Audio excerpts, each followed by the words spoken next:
야고보서부터 시가서, 욥기서부터 시작해가지고 말라기까지 이번 학기에 조금 분량이 많기 때문에 어차피 개론이라고 하는 것은 뭐 아주 짧게 할 수도 있고 또 적당하게 우리가 융통성 있게 시간을 맞춰서 할 수 있으니까 두 권 교재가 없으신 분 계세요? 분명히 다 저기 개인적으로 사오실 줄 알고 20권만 준비했는데 거의 대부분이 아마 없으신 모양이네. 누가 교재가 없으신 분이 옆에서 같이 봐야 되거든요. 이 교재가 없으면 읽어가면서 지금 공부를 하도록 돼 있기 때문에 없으신 분은 옆에 좀 같이 끼셔서 할 수 없이 좀 보세요. 그리고 아니면 저 가족이라 이렇게 왜냐면은 다음 주에는 깜짝이야 한번 손 들어오세요. 없으신 분 몇 분이나 되시나? 10명도 넘네 이거. 하나, 잠깐만요. 들고 계셔보세요. 하나, 둘, 셋, 넷, 다섯, 여섯, 일곱, 여덟, 아홉, 열, 열하나, 15권은 사야 되겠네. 15권씩. 예, 알겠습니다.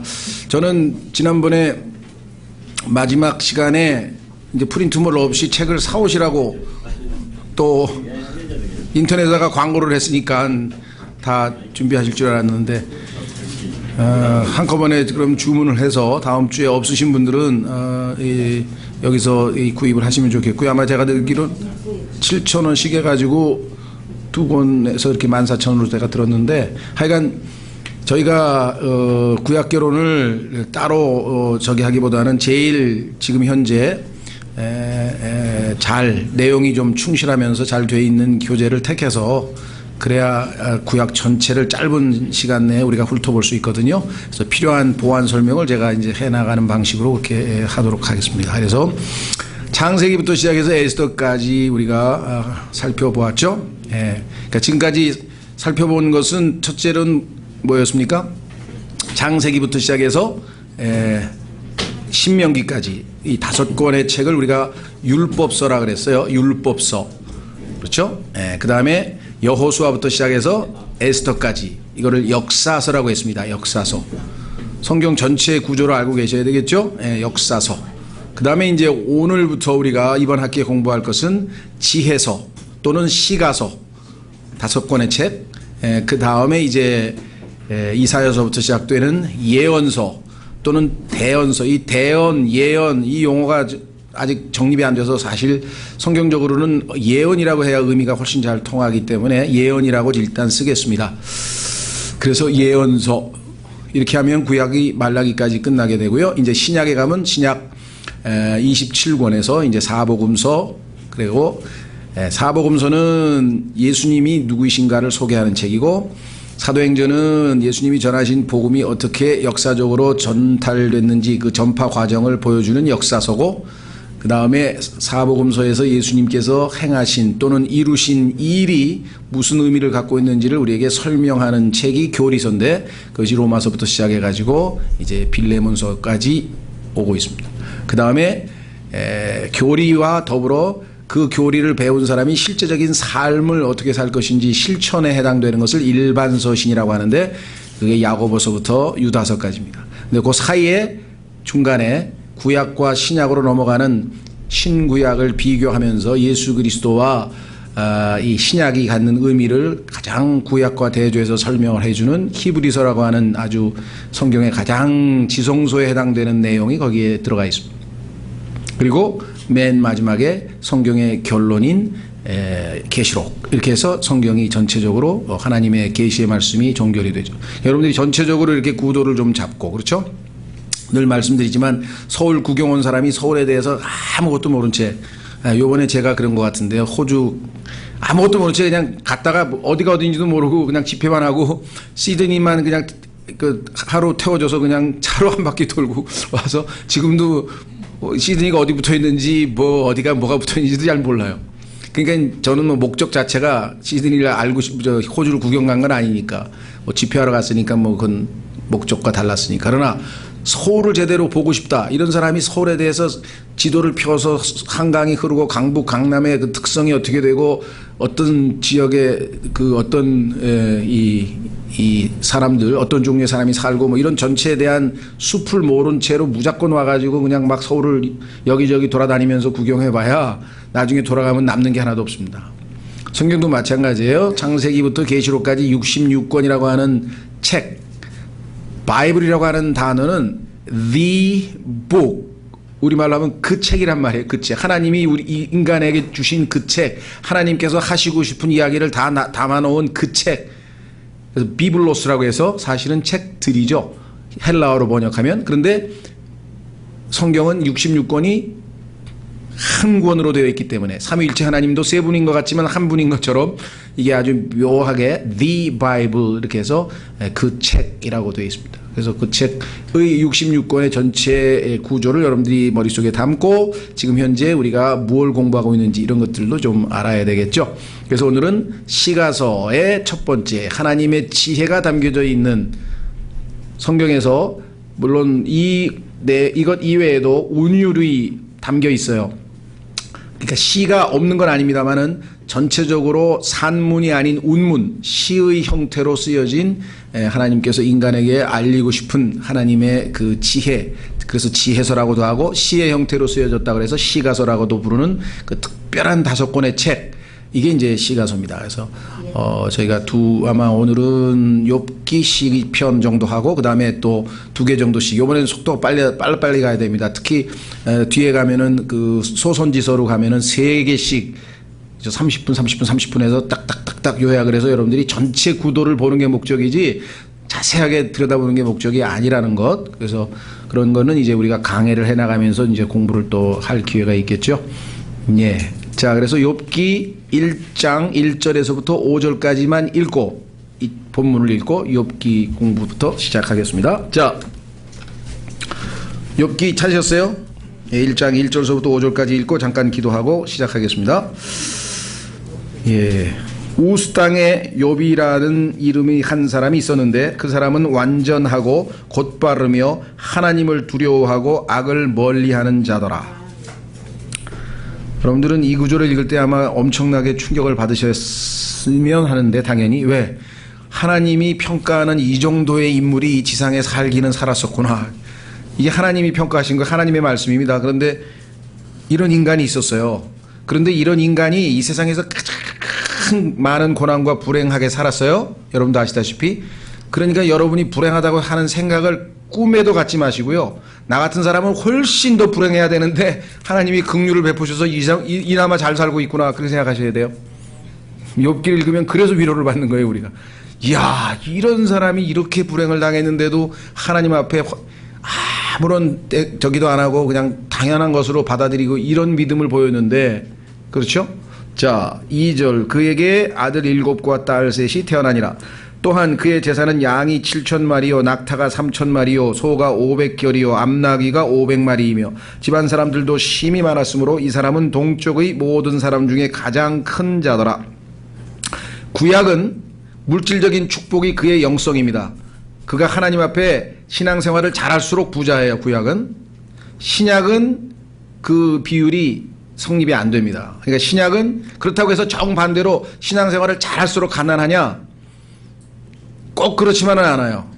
그러나 그럴 가능성은 높아요. 왜냐하면 바울도 가난했고 예수님도 가난했고 하여간 하나님을 잘 섬긴 사람 치고 부자가 덜어 있었어요. 예를 들면 진센도르프 백작이라든가 교회사에 보면 예외적으로.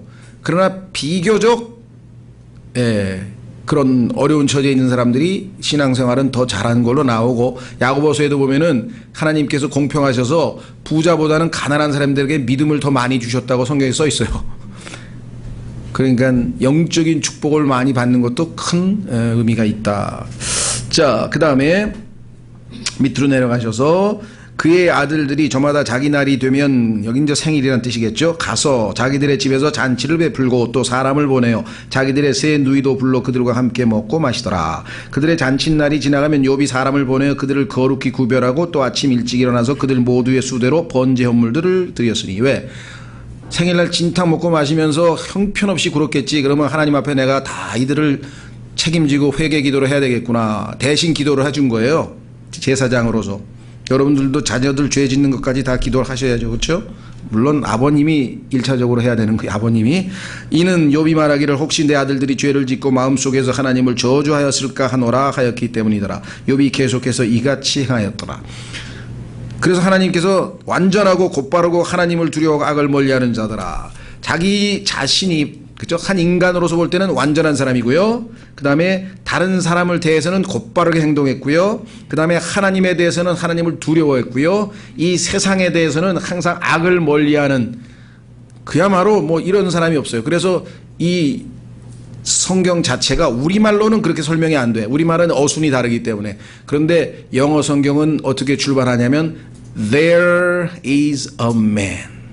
어떤 한 사람이 살았는데 완전하고 곧바르며 하나님을 두려워하고 악을 멀리하는 이런 인간이 이 지구상에 살은 적이 있었다 이 말. 그런데 그 사람이 하나님으로부터 최고로 평가를 받은 사람이 이 세상에서 가장 불행한 삶을 살았더라. 왜? 하루아침에 여기 지금 소 뭐 몇천 마리 이거 다 죽었어요? 다 뺏겼어요? 아들 7, 딸 3 다 죽었어요? 하루에. 그보다 더 불행한 사람 봤어요? 그리고 그런데도 하나님 앞에 믿음을 지켰더니 당신이 믿는 하나님을 저주하고 나가서 죄송합니다. 죽으라 그랬는데 용어가 점잖게는 안 했겠죠? 되져라 하고 부인이 또 저주까지 해댔어요.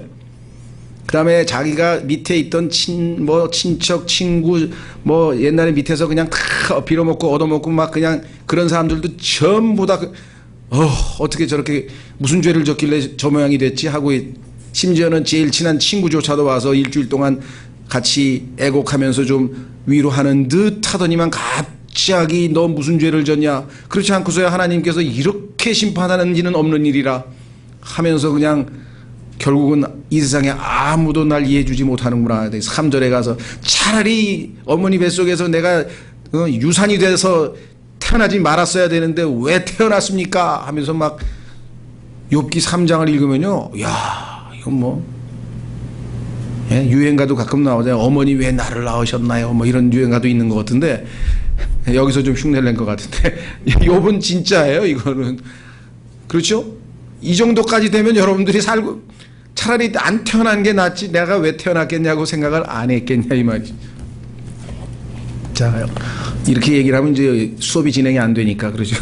욥에 대해서는 제가 한 70시간 정도 한 것 같아요. 그러니까 약간 강해가 있으니까 욥기 공부하고 싶은 분들은 그걸로 잘 공부를 하시고 개론만 오늘 살펴보겠습니다. 잠깐 기도하겠습니다. 하나님 아버지 오늘 새로운 시작 허락해 주심을 감사합니다. 이제 또 저희가 이 5학기째 주님 구약 개론을 통해서 주님이 어떠하신 분이신지 저희가 배워나갈 때 지혜를 주셔서 저희가 많은 양을 정확하게 통찰력 있게 참으로 주제와 또 핵심적인 메시지를 잘 이해할 수 있도록 해주셔서 저희가 이제 성경을 읽어나갈 때 그 배운 것들이 도움이 되고 주님을 더욱 깊이 알아가고 성경을 깨닫는 데 유익이 되도록 역사하시기를 원합니다.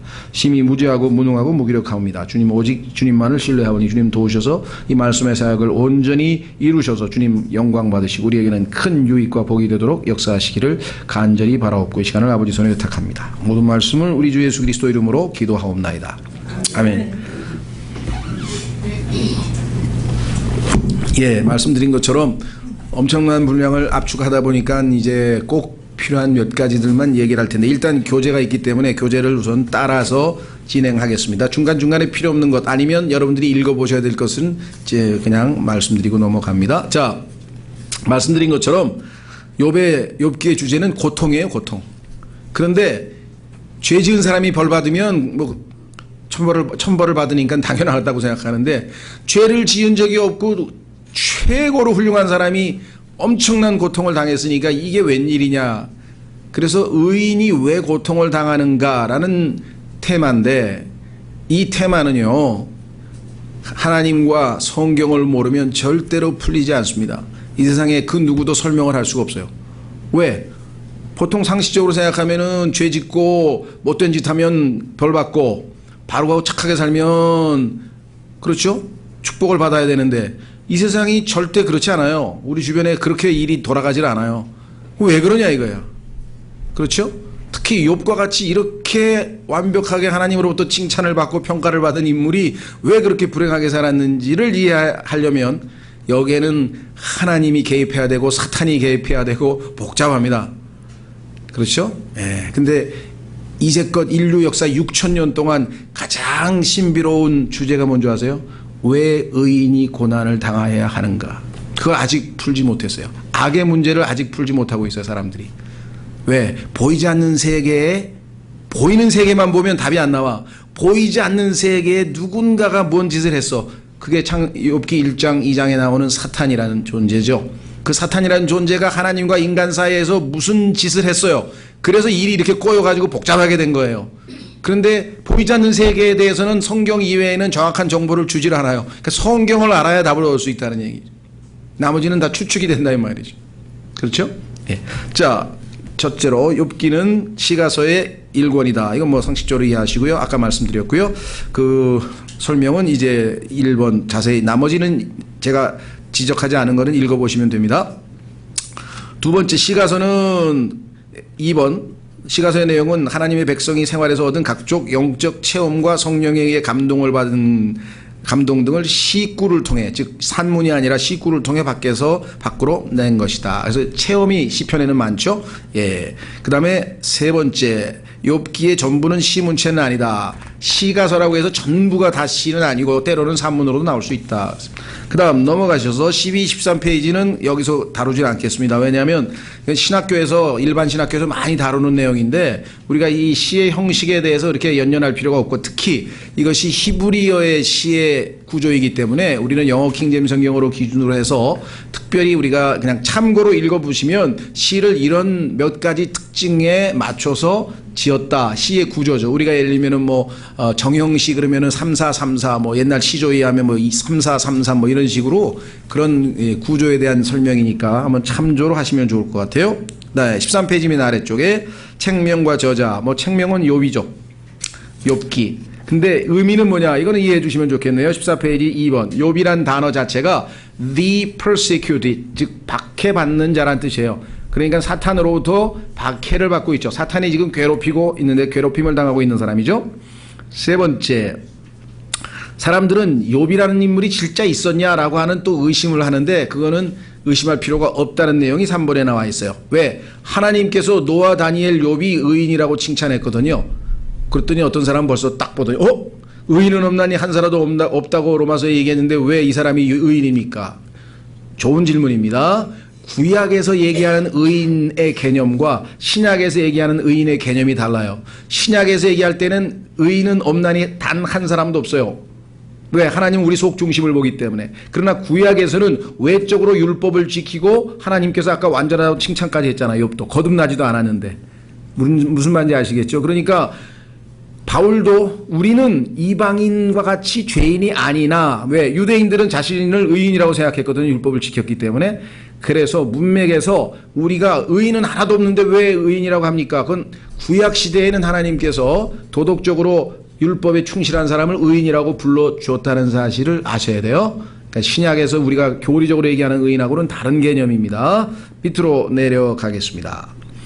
자, 그래서 4번. 저자가 누구냐? 엘리후다. 이거는 거의 맞을 겁니다. 왜냐하면 엘리후라는 사람이 중간에 가다가 나는 하면서 이 책의 저자인 것처럼 1인칭으로 자기 자신을 얘기했기 때문에, 그래서 거의 거기에는 대부분의 사람들이 동의를 하는 것 같습니다. 맨 아래에 나와 있죠. 자, 그 다음에 시대와 시간과 장소, 이것도 좀 크게 우리에게 의미를 줄 필요는 없는데, 자, 이 1번, 2번, 3번에 보면은요, 욥은 율법에 대한 얘기가 전혀 없습니다. 따라서 율법을 주기 전이었다고 하는 것이 가장 타당한 해석이에요. 그래서 아마 이 욥의 그 배경은 족장 시대, 즉 아브라함, 이삭, 야곱의 시대와 유사하다. 어떻게 알 수 있는가?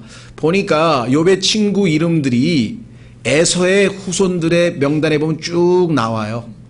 그러니까 적어도 욥의 친구들이 에서의 자손들일 가능성이 높죠. 해당된다고 하면 당연히 비슷한 시대의 욥도 살았을 것이다. 이렇게 우리가 추정할 수 있습니다. 그래서 이 내용도 여러분들에게는 참조사항입니다. 한번 읽어두면 아 그렇구나. 우리는 더 중요한 메시지가 있기 때문에 이렇게 간략간략하게 넘어갑니다. 자, 3번 115페이지. 욥이 거한 땅은 우스 땅으로 에돔의 남부. 그러니까 지금 사해 남쪽에 있죠.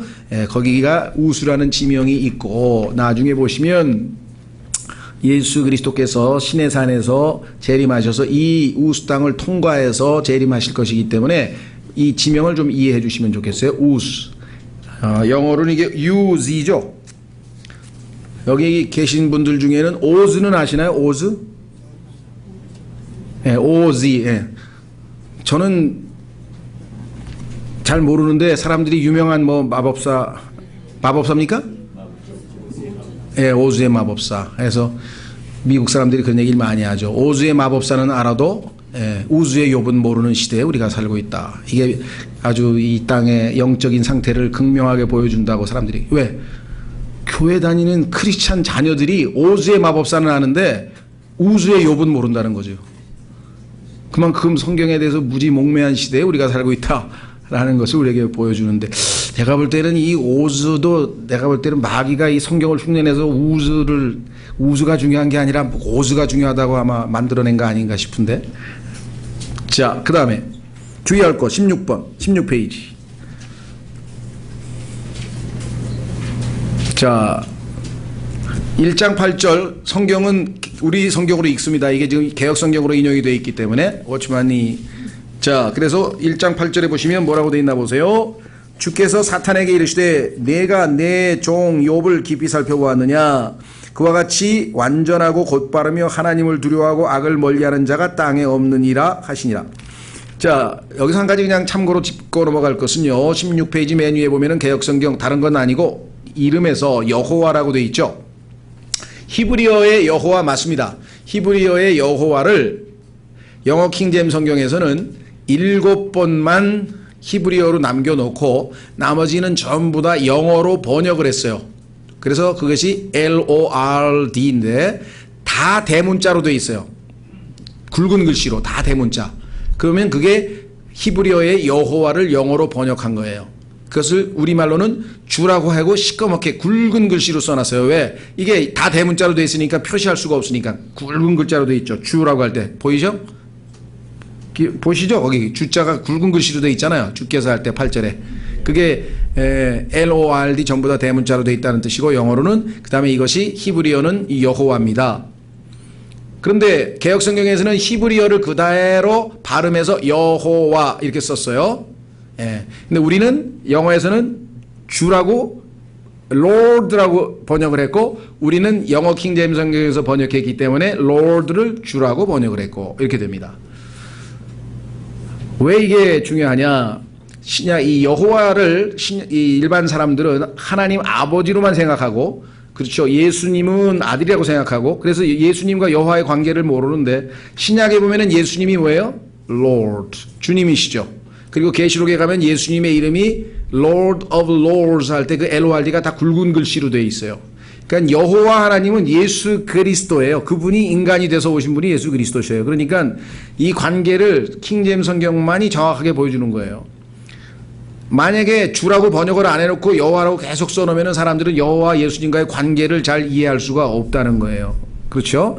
그래서 필요한 경우 여호와라고 하는 히브리어에서 음역을 해서 저호바라고 되어 있는 부분은 킹제임 성경의 구약에 7번은 그 이름을 일부러 남겨놓으셨습니다. 히브리어로. 그러나 나머지는 수십 번에 수백 번에 걸쳐서는 다 주라고 번역을 했어요.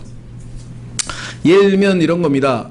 우리 요즘엔 뭐 자동차 정비소 이렇게 써놓은 데는 거의 없을 것 같아요. 제가 봐도. 그렇죠? 전부 다 한글로 썼는데, 쓰기는 영어로 안 쓰고 한글로 썼는데 카 센터 이렇게 써놨어. 카 센터. 그럼 카도 영어고 센터도 영어예요. 근데 글은 한국말로 써놨어. 이해가 되시겠어요? 그런 것처럼 그렇게 하는 게 여호와야. 여호와는 원래 히브리어인데 한국말로 여호와 이렇게 써놨어. 영어로는 저호바 이렇게 써놨어. 그건 번역이 아니죠. 그렇죠? 카센터는 한국말로 완전히 한국식으로 하려면 자동차 정비소 뭐 이렇게 해야 된다. 그렇죠. 자동차 뭐 수리 장소라든가 이렇게 되는. 그래서 그 용어 선정에 있어서의 차이를 좀 이해하시면 좋겠고요. 자, 그래서 그 교재로 가시면 셋째 줄에 하나님의 자녀들이 생활은 하나님의 영광과 관계가 있다. 그 얘기는 뭐냐면 하나님께서 이 땅에 사는 사람들의 삶을 관찰하고 계시면서 여러분과 제가 어떻게 사느냐에 따라서 하나님이 영광을 받으실 수도 있고 로마서 2장 얘기하는 것처럼 잘못하면 모독을 받으실 수도 있어요. 예를 들면 주변에 야, 저 사람 예수 믿는 사람 다르다. 사람이 말이야 내가 크게 실수했는데 화도 안 내고 저렇게 점잖고 정말 뭐가 달라도 많이 다른데? 이러면 하나님께 영광을 돌린 거고요. 야, 예수 믿는다고 성경은 뻔지르르고 맨날 성경 배우러 단다는데 야 하는 짓거리 보니까 저게 뭐야 저게. 이렇게 여러분이 다른 사람한테 욕을 먹었으면 그 순간에는 하나님께 모독을 끼쳐드린 거예요. 무슨 말 아시겠어요? 그냥 하나님께 나의 행동 하나에 따라 하나님이 영광을 받으실 수도 있고, 그런데 욥을 하나님께서 바라보시면서 칭찬을 하셨다는 얘기는 엄청 욥을 통해서는 영광을 받으십니다. 그렇죠. 자, 두 번째, 사탄은 하나님 앞에서 주야로 믿는 일을 참소한다. 사탄의 이름이 The Accuser, 계시록 12장 10절 한번 확인해 보겠습니다. 고소자예요, 고소자. 요즘으로 치면 검사야, 검사. 죄인들 기소하는 거 아니죠? 기소. 그렇죠? 예. 검찰이 고소한다, 기소한다고 할 때 쓰는 말이에요. 욥기 1장, 욥기래네. 계시록 12장 10절. 그러니까 여러분 중에 누가 다른 사람이 뭐라 그런데 하면서 이렇게 비방하거나 고소하면 신부는 하나님의 아들인데 살기는 마귀처럼 사는 거예요. 무슨 말인지 아시겠죠? 예. 계시록 12장 10절.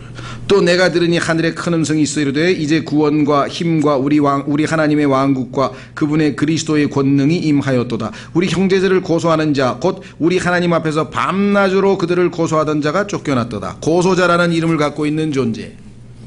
하나님 앞에 가서 얘기할 거예요. 어제 9월 5일 날 신학원이 개강했는데요. 그 강사 중에 그 김모라는 사람이 있는데 그 사람 뭐 낮에 그냥 한 짓을 보니까 형편없이 그냥 해놓고 폼 잡으면서 성경 가르치고 있었는데 주님 그거 보셨나요? 이러면 이제 그 하나님께서 듣고 그 밤낮 가서 고소하는 거예요. 여러분들도 그럴 거예요, 그죠? 교회 다닌다 그러면서 막 하는데요. 밥상 남편한테 밥상 차려주기 싫어가지고 짜장면 시켜주고 성경 공부하러 갔대요. 그 여자가. 그런 여자하고 뭐 또 이제 고소하고요. 예를 들면 별의별 고소를 다 가는 하나님 앞에 가서 그랬대요, 이랬대요. 근데 그 중에 먹혀 들어가는 게 있어요. 그게 바로 욥이에요. 하나님, 욥이 달래 그렇게 하나님 앞에 충성되게 살겠습니까? 보호해 주셨지, 부자 되게 해주셨지, 예쁜 아내 주셨지, 자식 10명 주셨지. 그건 나라도 하겠네. 한번 쳐보십시오. 그냥 하나님을 저주할 겁니다. 이렇게 얘기하니까 하나님도 그럴 리가 없어. 이럴 수가 없어. 왜? 입증을 해야 될 거 아니야. 이해가 되세요? 그러니까요. 여러분에게 시험거리가 생겼다는 얘기는 그래도 하나님께서 여러분을 어느 정도 인정해 줬다는 얘기인데 욥처럼 승리를 해서 하나님께 영광을 돌려야지 산통 깨가지고 엉망진창. 사탄이 그거 보세요. 내 말대로 됐잖아요. 벌써 하나님이 없다 그러고 가버렸잖아요. 자식 대학 떨어졌다고 벌써 교회 안 나오잖아요. 보세요. 하나님도 민망스러우실 거예요. 그죠? 얼마나 많은 사람들이 그 마귀의 고소에 정당성을 부여했냐 이 말이에요. 그렇죠? 유대인들은 말할 것도 없어. 심지어는 다윗도 그 밧세바 사건 때문에 얼마나 많은 사람들이 하나님을 조롱했겠어요. 저런 자를 무슨 뭐 왕으로 세우시고 말이지 무슨 내 마음에 합한 자 그러고 뭐 하나님 이랬을 거란 말이죠. 그렇죠? 자, 그래서 고소. 그런데 밑으로 내려갑니다. 그 고소에 때로는 하나님이 잘 찾으셔야 돼요. 7째 줄에 보면은 허락이란 단어를 눈에 띄죠. 허락하시지만 사탄이 요구대로 허락을 해줬어. 하나님께서. 그래? 그러면 한번 쳐봐. 이렇게 됐다고요. 근데 우리는 그것을 갖다가 하나님이 나를 미워해서 치신 것으로 오해하면 이제 신앙이고 뭐고 다 없어지는 거예요. 하나님께서 마귀의 입을 막으시기 위해서 그래도 나 같은 자를 택하셔서 마귀를 내가 그런데 뽑히다니 하고 믿음으로 나아가야 되는데 이해가 되시죠? 자, 그 다음에 보시면 오른쪽. 그렇다고 해서 하나님께서 마귀가 우리를 그냥 제멋대로 갖고 놀게 놔두시냐? 아닙니다. 오른쪽에 보면 거기에 제한을 두신다 그랬어요. 다 줘다. 그런데 죽이지 말라. 목숨은 넌 안 돼. 아무리 네가 괴롭혀도 목숨은 못 뺏어간다. 하나님이 딱 정했죠. 그러니까 나에게 일어나는 아무리 힘든 일도 하나님의 허락하에 이루어진 거예요. 그런데 하나님은 나를 자신의 아들을 주시기까지 사랑하시는 분이에요. 그렇다면 그 허락하셨을 때에는 이유가 있었을 거 아니에요. 그거를 이해를 하면 우리는 제대로 믿음 생활이 가능한 거예요. 어떤 상황에서도 하나님을 의심하거나 불평할 필요가 없다는 거예요. 그렇죠? 예. 자, 그래서 밑으로 내려갑니다. 세 번째, 하나님의 목적은 뭐냐? 욥의 믿음이 더욱 견고해지고 더욱 소중하게 되도록 하는 것이었다. 더 구체적으로 얘기하자면요, 욥의 문제는 뭐냐? 욥은 하나님이 평가하실 때 완전하다 그랬습니다. 곧바르다 그랬습니다. 하나님을 두려워한다고 했습니다. 악에서 멀리하는 자라고 했습니다. 하나님 보시기에도 뭐 흠잡을 데가 없어. 문제는 딱 한 가지 결정적인 문제가 있는데, 그것은 뭐냐면 너무나 의로운 삶을 살았기 때문에 자기가 나는 굉장히 의로운 사람이라고 생각하고 있는 거야. 이것을 자기의라 그러는데, 그렇게 생각하면 언제든지 교만해서 넘어질 수 있다는 거예요. 욥은 하나님의 칭찬을 받을 만큼 완벽했는데 그것이 나의 나 된 것은 하나님의 은혜로다. 나는 여전히 죄인인데 하나님의 은혜로 하나님 때문에 내가 이렇게 사는 거다. 이렇게 되면 바울처럼 되는 거예요. 그러면 바울은 겸손하죠. 그렇죠? 그런데 욥은 처음에는 안 드러났어. 자신의 의의를. 자기가 의의가. 믿음을 지켰어. 그런데 친구들이 와가지고 계속 괴롭히고 막 논쟁을 하다 보니까 나중에는 그냥 막 짜증이 너무너무 나가지고 드디어 하나님 앞에 화가 난 거야. 뭐냐? 욥기 31장을 읽어보시면 나는 하나님 이렇게 살았습니다 하고 읽어보면요, 이 세상에 그렇게 산 사람을 찾을 수 없을 정도로 완벽하게 살았어요. 그런데도 이렇게 의인도 하나님이 괴롭히십니까? 이게 뒤에 숨어 있는 거야.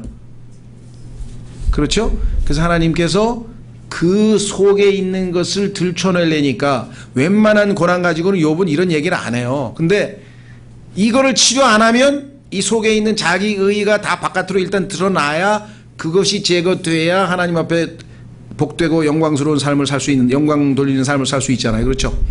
예. 그래서 바울도 나중에 보면은 하나님께서 견제를 해서 사탄의 가시를 육체에다 딱 붙여가지고서는 꼼짝달싹 못하게 평생, 왜? 너무나 교만할 수 있는 여건이기 때문에 교만을 방지하기 위해서 그리 하셨다고. 마찬가지예요. 지금 욥도. 그러니까 어떤 의미에서는 아주 위대한 그리스도인일수록 이 세상에서는 어떻게 보면 불행한 삶을 살 수밖에 없는 것이죠. 인간적으로 볼 때. 자, 다시 돌아옵니다. 그래서 나중에 욥이 자기 자신을 보았어요. 드디어. 그래서 욥의 고백이 맨 끝에 이렇게 나옵니다. 여러분과 저도 그런 고백을 하면 얼마나 좋을까요? 자, 확인해 보겠습니다. 우선 욥기 31장 가보세요. 욥기 31장.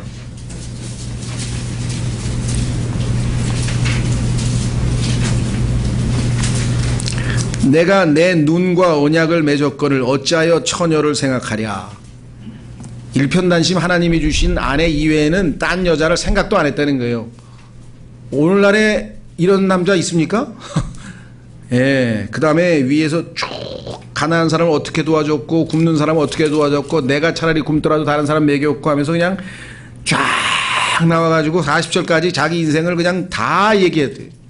읽으면 어떻게 이렇게 살지? 어떻게 이렇게 살지? 막 존경심이 절로 나올 정도로 살았는데, 자, 문제는 어디에 있느냐? 하나님께서 나타나셔서, 그러니까 네가 굉장히 의롭게 살아서 내가 너에게 이렇게 고난을 허락한 것이 불의하다. 그러니까 너는 지금 내가 불의하다고 말하고 싶은 거냐? 그렇게 질문을 하면서 너는 지금 아무것도 모르고 있다는 것을 하나님께서 가르쳐 주시죠. 그래서 욥기 41장에 죄송합니다. 예. 죄송합니다. 어디야? 40장서부터 보세요. 40장.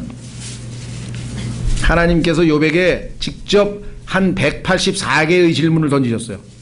근데 욥은 단 한 개도 답을 할 수 없는 거야. 그러면 욥과 하나님의 차이는 184대 0이야. 그러면 너하고 나하고는 차원이 다른데 너는 네가 의롭다고 나를 불의하다고 지금 말하고 있는 거냐, 이걸 알려주기 위해서 무려 184가지 질문을 던지셨는데요. 현대과학도 아마 답변 60개도 제일 못할걸요. 아직 여기에서 아마 제 기억으로는 한 지금 21세기 최고의 과학을 다 동원해도 하나님이 질문하신 거에 아마 60개도 제대로 답을 못할 거야. 아마 그것도 엉성하게. 다 질문해 하나님께서 지금.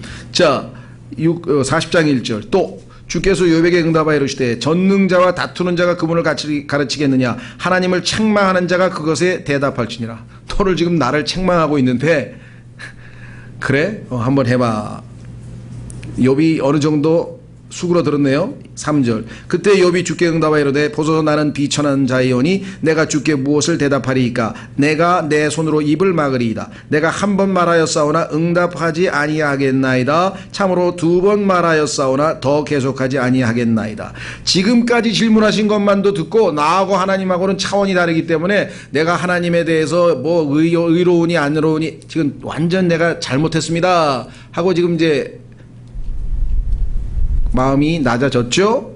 근데 주님은 마지막으로 한 가지 더 가르쳐줘야 돼. 뭐냐, 그때 주께서 회오리 바람 속에서 욥에게 응답하여 이르시되, 아직 더 남았어. 진짜 중요한 게, 이제 너는 남자들에게 허리를 동이고 내가 네게 돌을 터이니 내게 밝히 고할지니라 하면서 지금 하나님께서 쫙 질문을 하는데 그 질문 내용이 뭐냐, 이제껏 나는 자연 현상과 눈에 보이는 동물의 왕국, 식물의 왕국, 그거에 대해서만 질문했어. 눈에 보이는 현상에 대해서만 질문했는데 너는 답을 한 개도 못했어. 근데 지금부터 질문할 것은 눈에 보이지 않는 영적 존재들에 대한 마지막 질문이 남았어. 그래서 나머지는 비히못이라고 하는 동물이 나와요. 비히못 어디 나옵니까?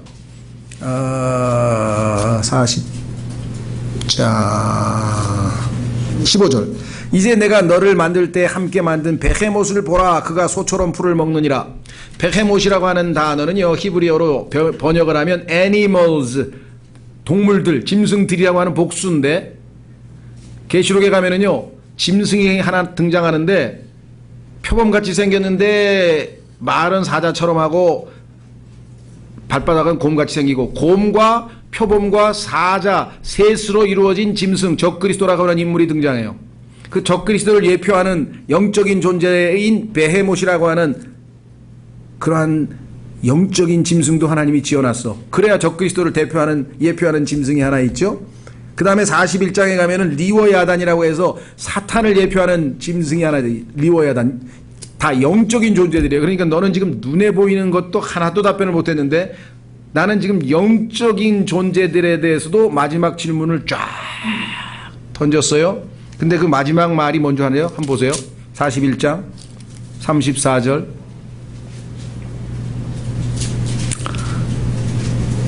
마귀에 대해서, 리워야단에 대해서, 그러니까 마귀에 대해서 정체를 제대로 공부하려면 욥기 41장을 공부해야 돼요. 왜? 마귀에 대해서 이렇게 하나님이 자세하게 설명한 예가 없거든. 성경 어디에도. 34절 그는 모든 높은 것을 바라보는 자요 모든 교만한 자녀들을 다스리는 왕이니라. 너는 그 교만한 자들 속에 포함되고 싶으냐? 너 지금 교만하게 나를 책망하고 있는데 무슨 질문인지 아시겠어요? 근데 그 순간에 욥이 알아버린 거야. 야, 눈에 보이는 것도 지금 답변을 하나도 못했는데 베헤못에다가 리워야단에다가 이게 보이지 않는 영적인 존재들에까지 하나님께서 말을 해버리니, 아이고 내가 감히 하나님 앞에 무슨 짓을 했는고. 1절 42장 1절 그때 욥이 주께 응답하여 이르되 주께서는 모든 것을 하실 수 있사오며 어떤 생각도 주께 숨길 수 없음을 내가 아오니 지식도 없이 이치를 가리는 자가 누구니까. 나 아닙니까 이 소리죠. 그런즉 내가 깨닫지 못한 것을 말하였으며 내게는 너무 놀라운 일들 곧 내가 알지 못한 일들을 말하였나이다. 내가 주께 간청하오니 들으소서. 내가 말하겠나이다. 내가 주께 묻겠사오니 내게 밝히 알리소서. 내가 귀로 듣는 것을 통해 주께 대하여 들었사오나 이제는 내 눈으로 주를 배웁나이다. 드디어 주님이 누구인지 이제 조금 알겠습니다.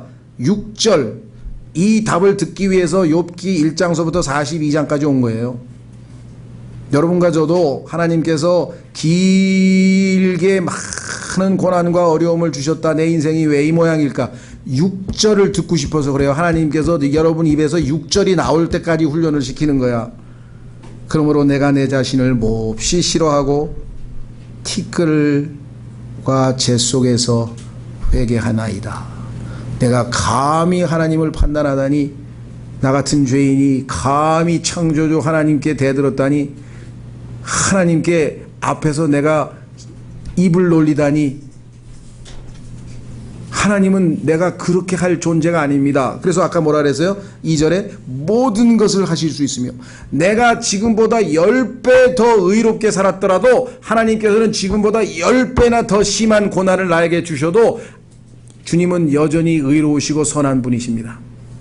이제야 내가 그걸 알겠습니다. 이해가 되세요? 이해가 되실지 모르겠어요. 욥기는 그래서 성경에서 가장 어려운 책인데요. 내용만 어려운 게 아니라 이게 우리 그리스도인의 삶에서 과연 체험이 언제까지 되겠냐.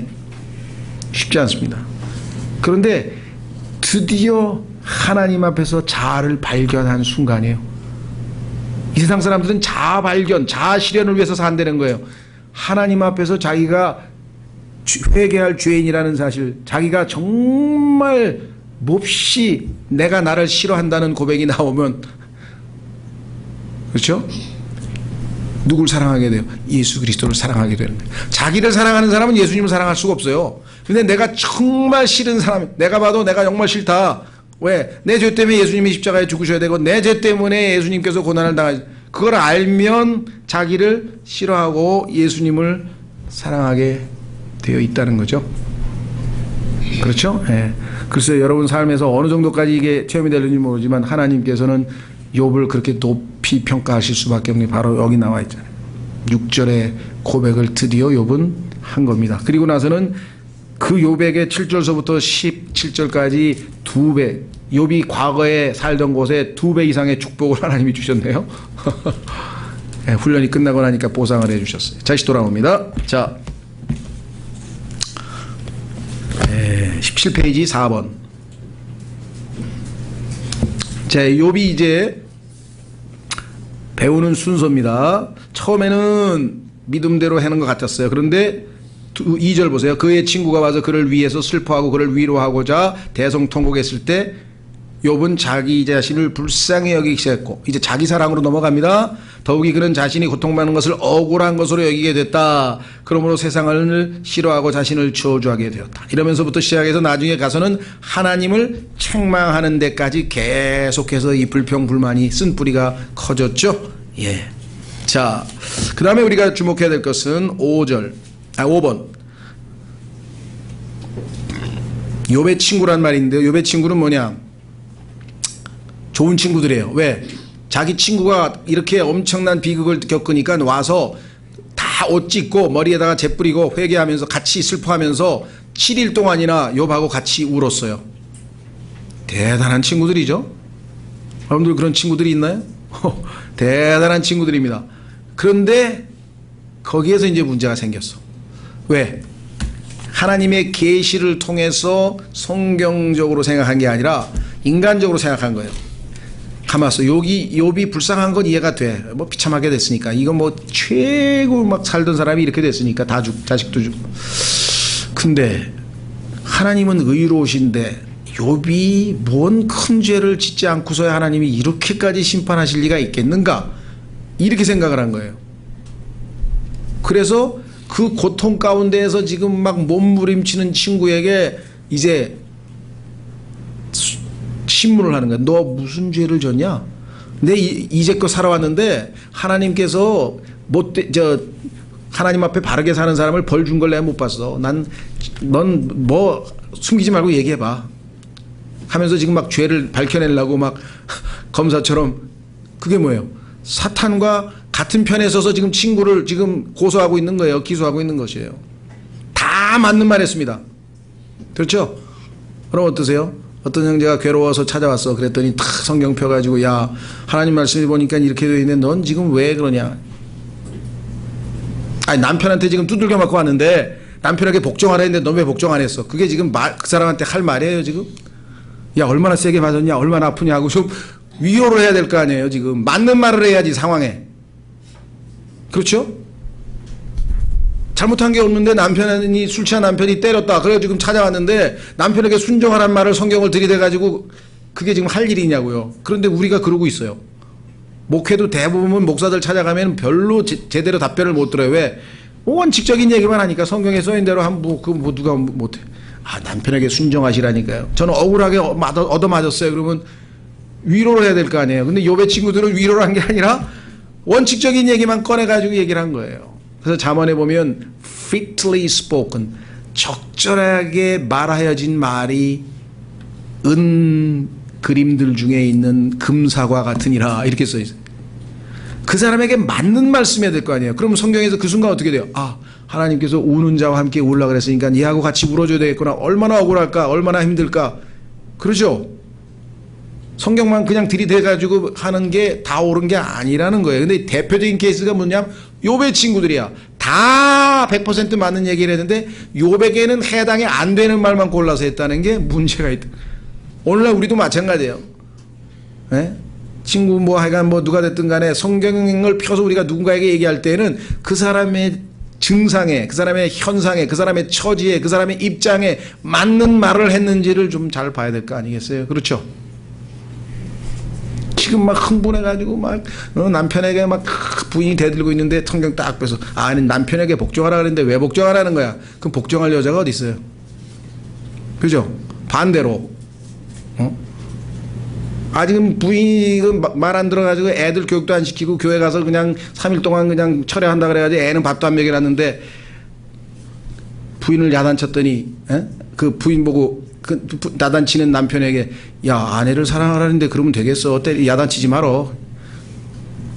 그럴 타이밍이 아니죠. 그때는 지금 야단을 쳐야 될 타이밍이죠. 그러니까 하나님의 말씀은 적절하게 거기에 맞는 말씀을 해야 되는데 욥의 친구들은 지금 욥은 너무나 이해가 안 가.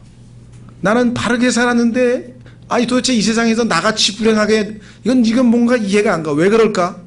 알고 싶어. 하나님이 계시면 한번 따져보고 싶어. 근데 하나님은 보이지도 않아.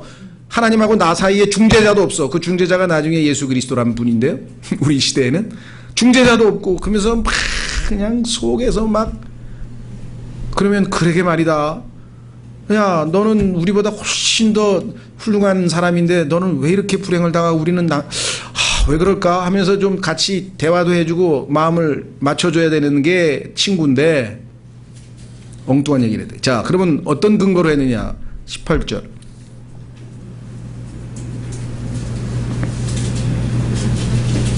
자 1번 엘리바스가 한 말은 모두 초자연적이고 특별한 체험에 근거해. 엘리바스는 자기 체험에 근거해서 얘기를 하는 것이고 두 번째 빌닷은 유전과 격언 전통 옛사람이 옛말에 보니까 말이야 하면서 너 욥 잘못했어 얘기를 하고 있고 세 번째 소발은 거칠고 저주를 포함해서 아주 고압적으로 네가 죄를 안 졌으면 하나님께서 그렇게 벌 줄 리가 있어. 그럼 하나님이 나쁜 하나님이란 말이야 하면서 막 소리를 막 지르고 그러니까 욥은 지금 속은 지금 답답하고 친구들이라고 하는 친구들이 와가지고 막 엉뚱한 얘기는 해야 되고 그러니까 너희만 똑똑하냐 너희는 쓸모없는 의사야 하면서 그냥 뭐 엄청나게 격렬한 논쟁이 벌어지는데요. 이거 여러분들 심각하게 한번 찬찬히 읽고 묵상하면요 막 인간 군상과 심리학과 철학과 모든 게 다 여기 뒤범벅이 돼서 나타나요.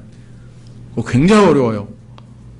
이거 읽고 그냥 빅토르 유고 저 레미제라블 쓴 빅토르 유고는요 이 세상에서 이런 훌륭한 문학은 내 접해본 적이 없다가 거의 막 혼절할 정도로 두렵다 그랬. 이 욥기를 읽더니 이 세상의 최고의 문학도 욥기와 견주면 이 메르세데스 벤츠 옆에 티코라고 그거 알아들으시나? 참 감히 비교가 할 수 없다고 하면서 이 욥기에 대해서 위대한 그 문학성을 얘기하는 거거든요. 안 믿는 사람조차도 욥기를 읽으면 전부 다 그렇게 얘기를 할 판인데 자 네 번째 엘리후라는 사람은요 하나님께서 나타나시기 전에 메신저로 보냈어요.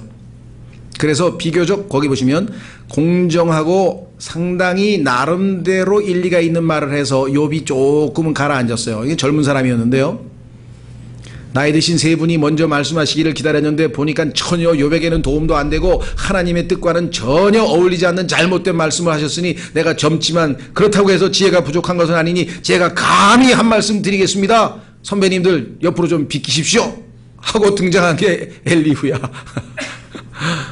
하나의 엘리후를 통해서 하나님께서 나름 욥에게 어느 정도 위안을 주셨는데 결국은 엘리후도 인간의 한계를 벗어나지 못하고 욥이 그래도 뭔가 죄를 지었겠지. 지금 욥은 욥기 1장에서 봤지만 칭찬받았지 지금 죄를 지적받은 게 아니야. 하나님으로부터 최고의 칭찬을 받았는데 고난은 이렇게 당한 게 왜냐, 이거를 지금 답을 찾고 있는 거예요. 근데 하나님을 직접 만나서 답변을 듣기 전에는 답을 몰랐는데 직접 만나서 답을 듣고 나서야 비로소 뭐예요? 이해하고 안 하고의 문제가 아니라 하나님은 절대적으로 의로우시고 선하신 분이기 때문에 나는 그분을 신뢰하는 게 옳은데 내가 의심하고 그게 잘못됐다. 이걸 깨달아버린. 그렇죠? 네. 자, 그래서 19페이지 6번. 하나님은 욥기에서 줄곧 침묵을 지키시고, 이게 정말 우리로서는 답답한 노릇입니다. 아무리 기도해도 어떨 때는 답이 없는 거야. 아무리 기도해도 답이 없죠. 그렇죠? 자, 사람들로 말하게 하시며 그분 자신은 말씀하시 않으시려는 것 같았어요. 처음에는.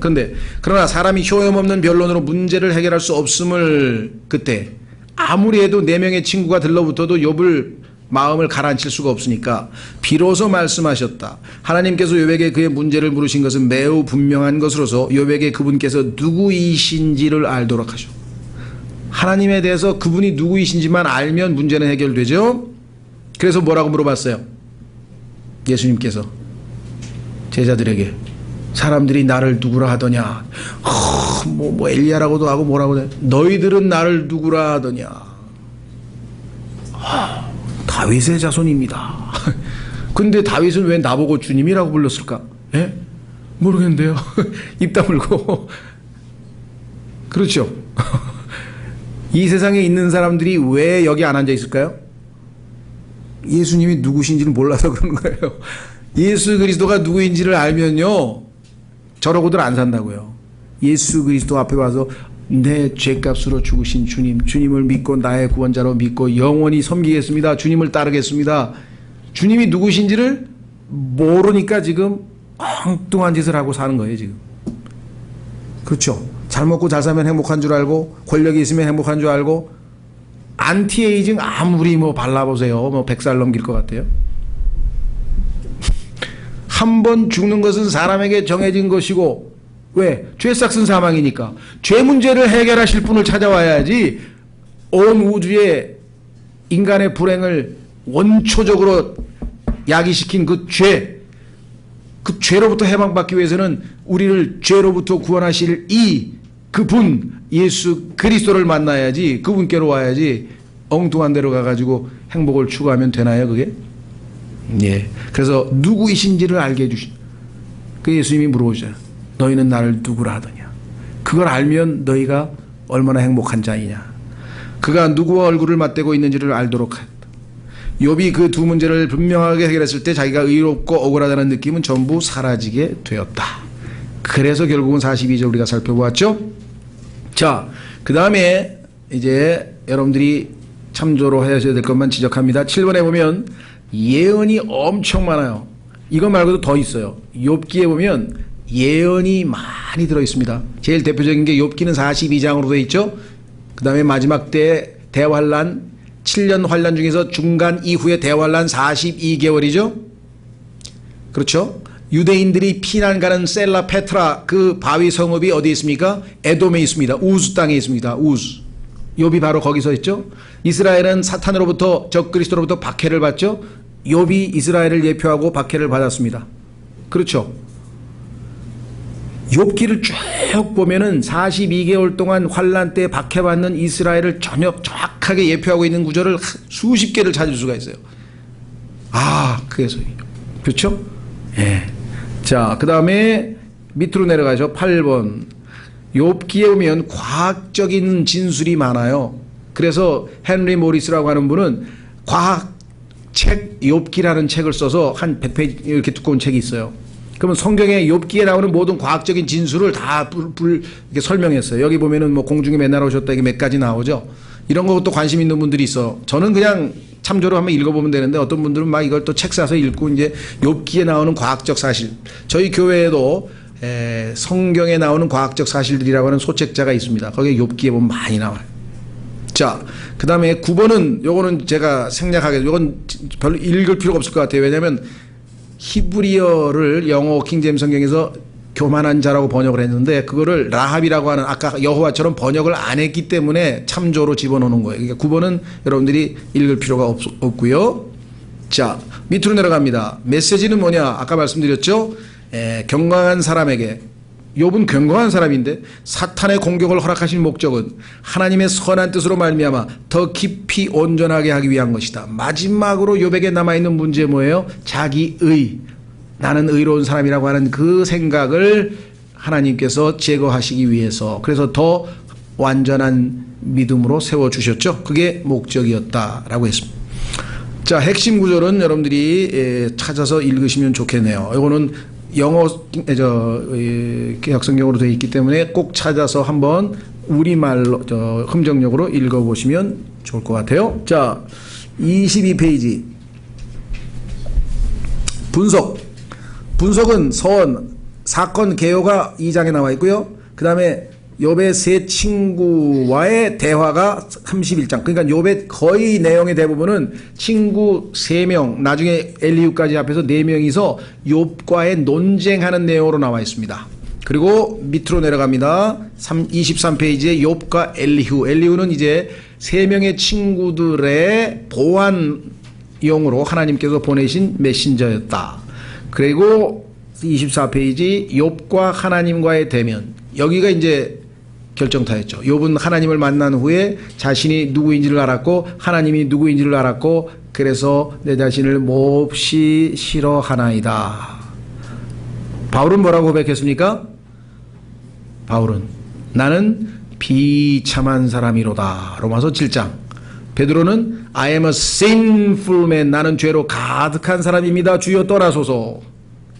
이사야는 화로다. 입술이 부정한 자여. 하나님 앞에 자기가 거룩지 못한 자라는 고백을 했죠. 이게 다 하나님이 쓰시는 귀한 일꾼들은 하나님 앞에서 자기가 얼마나 큰 죄인인가를 주님의 관점에서 발견한 사람들이에요.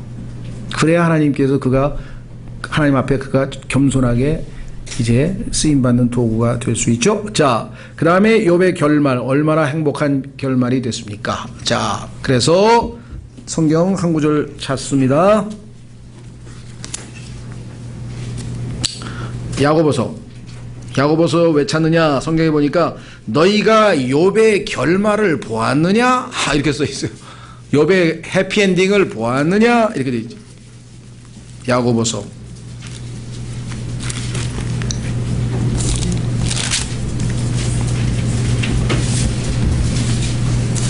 5장. 야고보서 5장.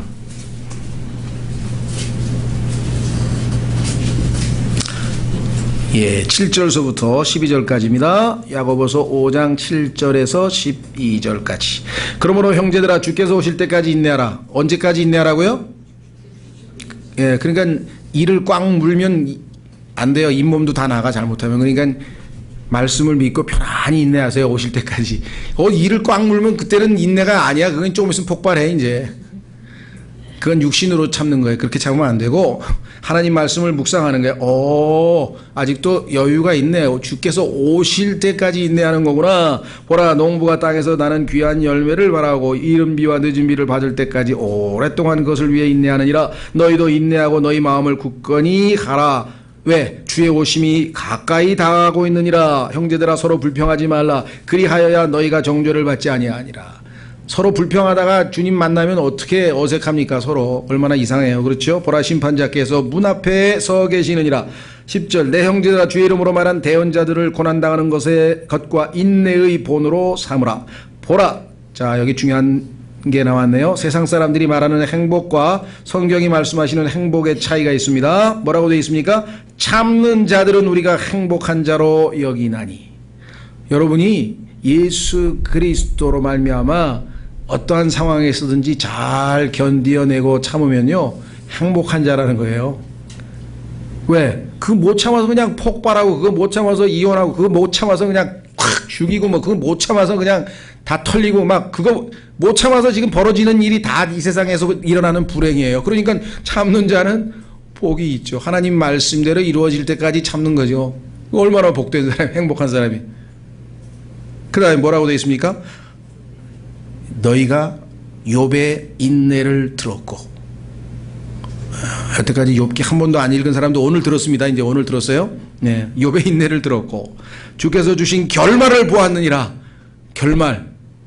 예, 아들 딸 다 부활했고 10명 그렇죠. 재산 2배로 늘었고 더 훨씬 오랫동안 살았고 하나님 주신 구약적 의미에서의 축복이고 신약은 영적 축복이겠죠. 주께서는 지극히 동정심이 많으시며 친절한 긍휼을 베푸시는 분이시니라.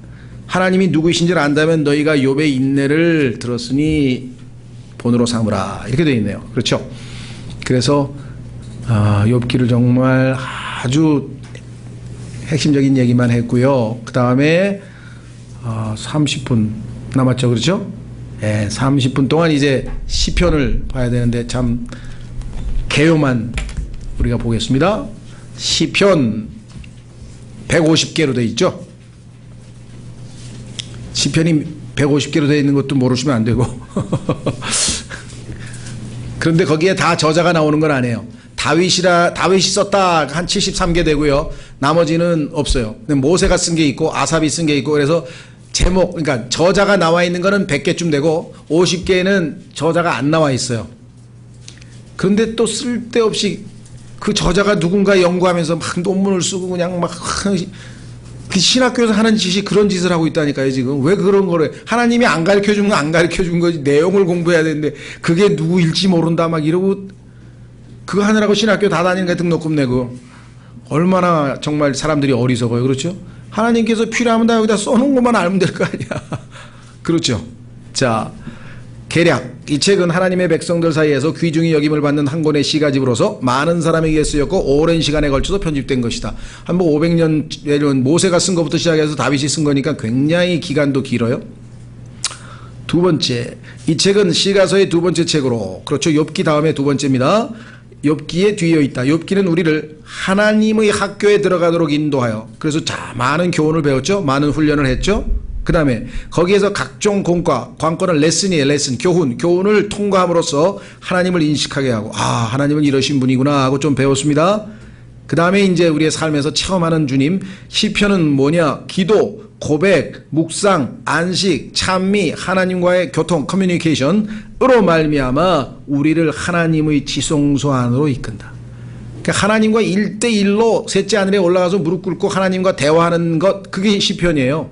그러니까 시편은 사실은 읽으면서 우리에게 직접적인 느낌으로 다가오는 거예요. 머리로 이해하기보다는 그냥 마음으로 콱 와닿는 게 시편이죠. 그렇죠? 예. 자, 여러분들도 시 읽을 때 머리로 그냥 분석하고 뭐 이러진 않잖아요. 시라는 것은 느끼라고 들어온 거잖아요. 그죠? 마음에.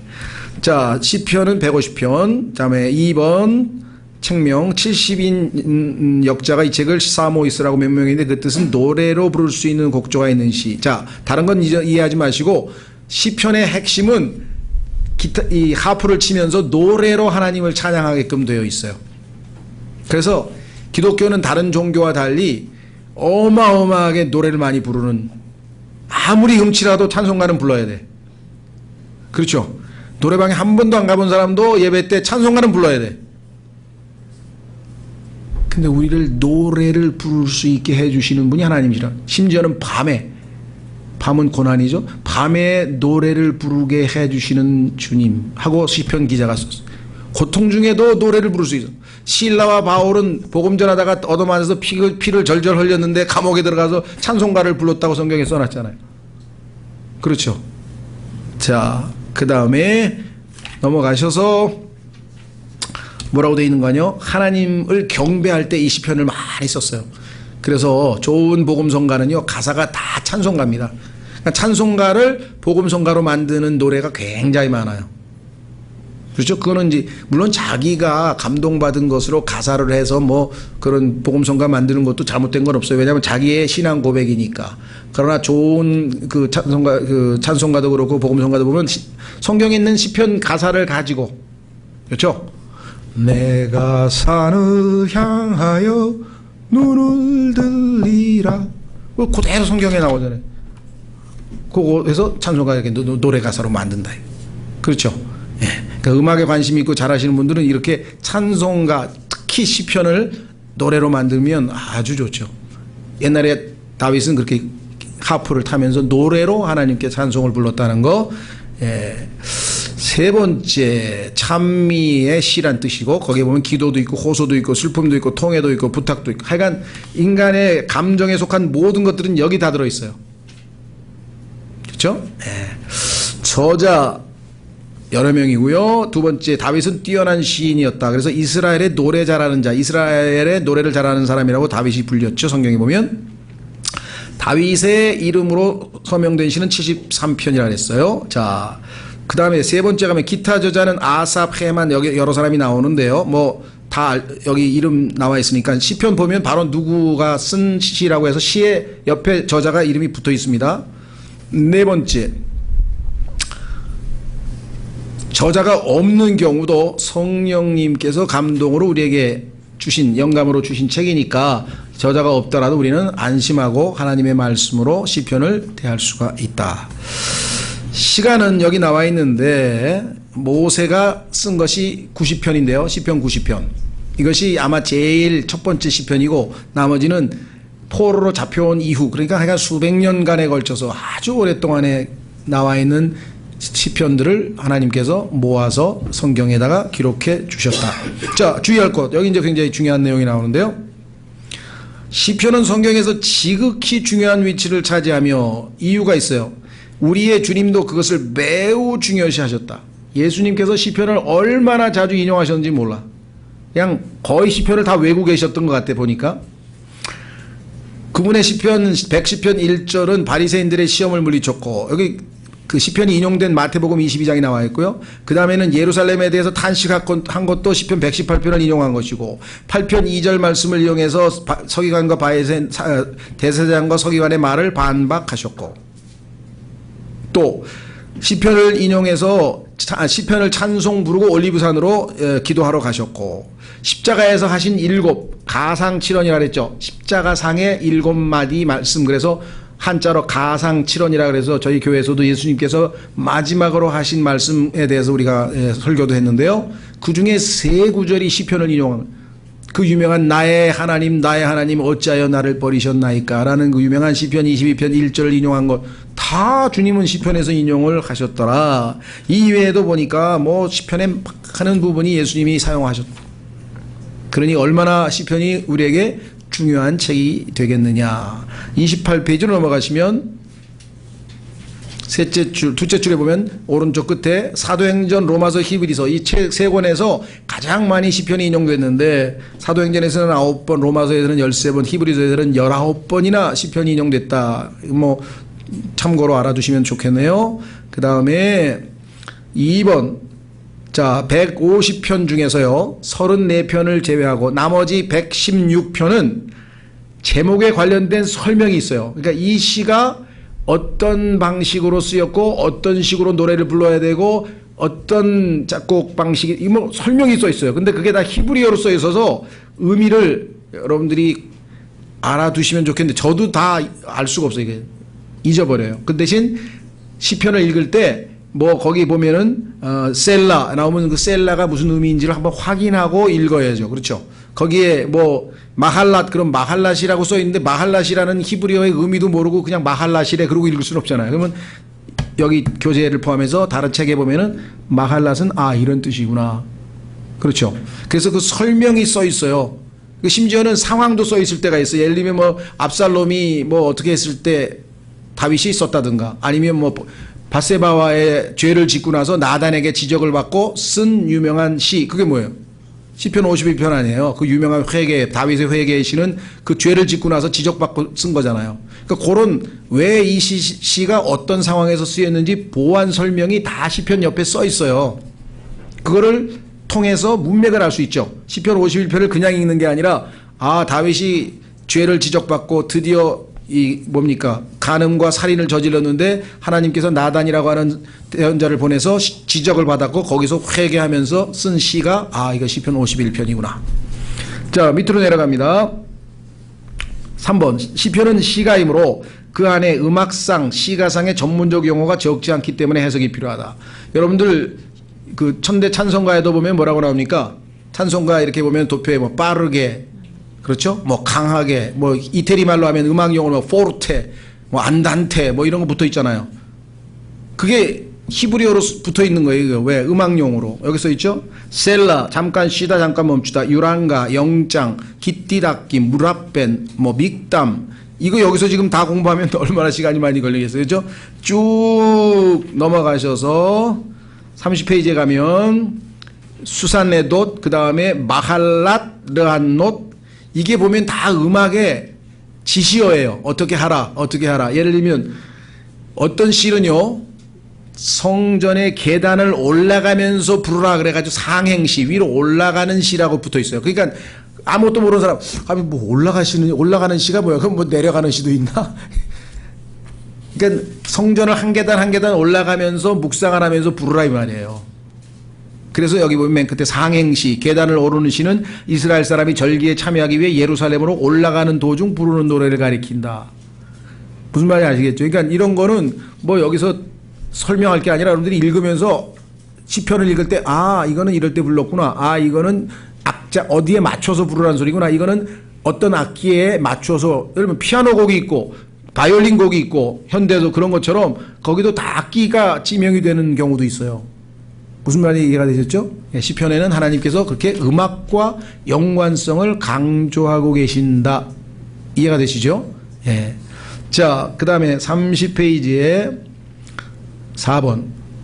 시편이 비록 구약의 성경책이지만 그것은 신약시대의 성도들과 매우 깊은 관계가 있다. 수많은 성도들이 그들의 신약 성경 마지막에 시편을 덧붙이기를 좋아한다. 그래서 여러분들 신약 성경만 따로 조그맣게 파는 것 많죠? 거기에 보면 뒤에 다 시편이 붙어 있어요. 영어도 그렇고 어느 나라에 가도 신약 성경만 따로 파는 이렇게 책방에 가면 팔잖아요. 들고 다니라고 읽으라고. 근데 거기에 뒤에 항상 시편을 하나 덧붙여 놓는다. 그 얘기예요. 그만큼 신약 성도 그리스도인들에게도 익숙한 책이 시편이다. 자, 시편을 추구하는 성도들을, 시편은 추구한다는 얘기는 주님을 따르는 자들이란 뜻이에요. 주님을 따르는 성도들로 하여금 빛을 얻게 하고 성령의 조명이 있고 좁은 길을 가는 이들에게 도움을 얻게 하며 주님을 기다리는 믿는 이로 소망을 얻게 하며 주님을 위하여 고난을 당하는 믿는 이로 동정과 위로를 얻게 한다.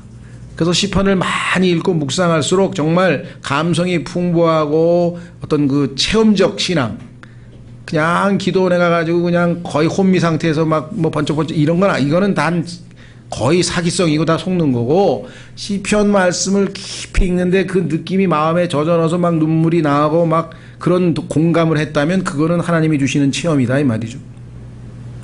주님을 위하여 고난을 당하는 이로 동정과 위로를 얻게 한다. 우리가 그러한 시인들의 체험을 체험하면 할수록 우리는 더욱더 시편의 귀중함을 느끼게 될 것이다. 그래서 시편은요, 체험적 신앙을 우리에게 많이 가져다 줍니다. 그러니까 체험 얼마나 그러니까 시편은 막 눈물, 콧물, 뭐 아주 그냥 격정, 막 인간의 모든 게 다 뭐 뒤범벅이 돼서 들어있는 엄청난 책이죠. 그 다음에 이제 시편에 있어서 또 놀라운 사실은 뭐냐, 메시아 시편이라는 게 있어요. 시편을 읽어보니까 이거 예수님에 대한 얘기구나 금방 알 수 있는 것. 대표적인 게 시편 21편. 나의 하나님이 어찌하여 나를 버리시나이까. 예수님이 죽으시면서 그거를 인용하고 그 나가 예수님이라고 했으니까 그 시편에 나와 있는 나는 다 예수님일 거 아니에요. 그렇죠? 읽어보니까 전부 예수님에 관한 거야. 시간이 없는데 한번 보세요. 메시아 시편은 뭐냐면 딱 읽으면서 이거 메시아이신 예수님 얘기구나. 그러니까 예수님과 관련된 시편이 엄청 많아요.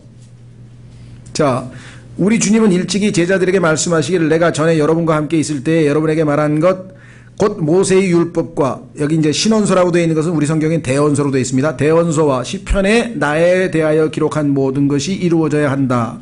예수님이 이렇게 말씀하시는데 시편이란 말이 바로 언급되어 있죠.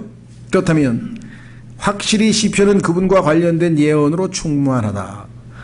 그 가운데 특별히 몇 편은 그분의 신격, 기름 부음 받으심, 사역, 고난을 받으심, 부활, 재림, 왕국은 천년왕국입니다. 왕국 등에 관한 것인데 우리는 그것들을 메시아의 시편이라고 칭한다. 예를 들면 다음과 같다.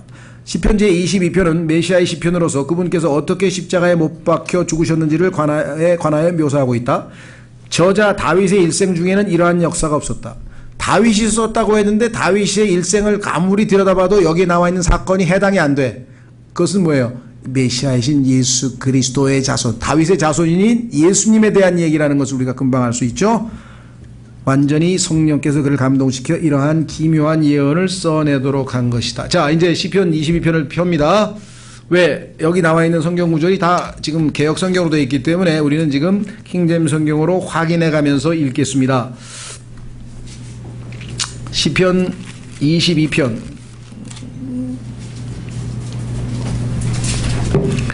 1절 나의 하나님이여 나의 하나님이여 어찌하여 나를 버리셨나이까 라고 하는 말씀 예수님이 인용했던 건 너무나 잘 아시죠? 예.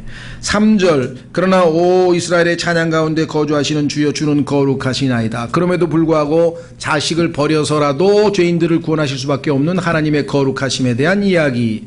6절 그러나 나는 벌레요 사람이 아니오니 사람들의 비방거리요 백성의 멸시거리니이다. 인간이 아니라 벌레처럼 십자가에 매달렸죠. 뱀이, 그렇죠, 놋뱀이 십자가에 나무에 달렸을 때 그 놋뱀을 쳐다보고 다 구원받았잖아요. 그 놋뱀이 뭐예요? 뱀이 벌레 모양으로 돼 있죠. 그 예수님은 자신이 바로 벌레로서 십자가에 달릴 것을 말씀을 하셨습니다.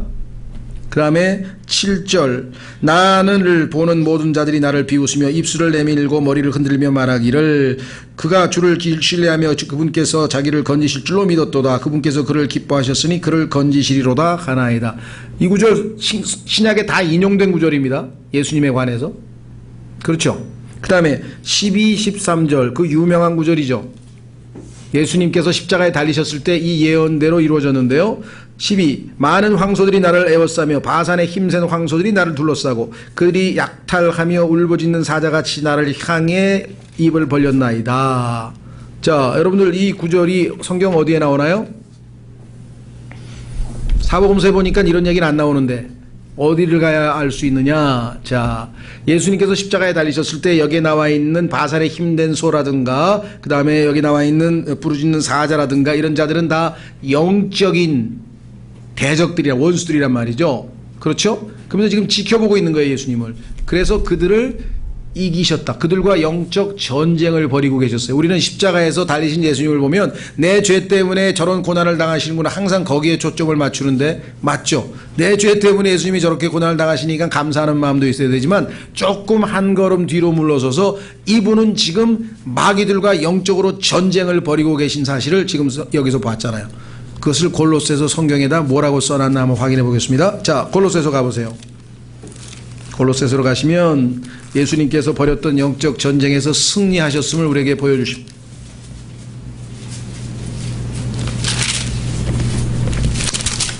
자, 예수님이 십자가에 달리셨는데요. 14절 골로새서 2장 14절 골로새서 2장 14절